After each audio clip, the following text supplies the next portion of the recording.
Morning मित्रांनो, clerk men's February 2023 ला question विचारला होता. जैवसंस्थांमध्ये खालीलपैकी कोणता मॉलिक्यूल रेणू ऊर्जेचे चलन म्हणून वापरला जातो? याचा मित्रांनो आन्सर आहे एटीपी. इंग्लिश मध्ये कसं येणार आहे? एटीपी.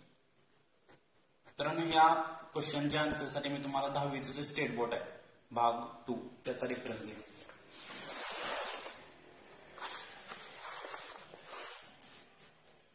विज्ञान आणि तंत्रज्ञान येतात 10वी भाग 2.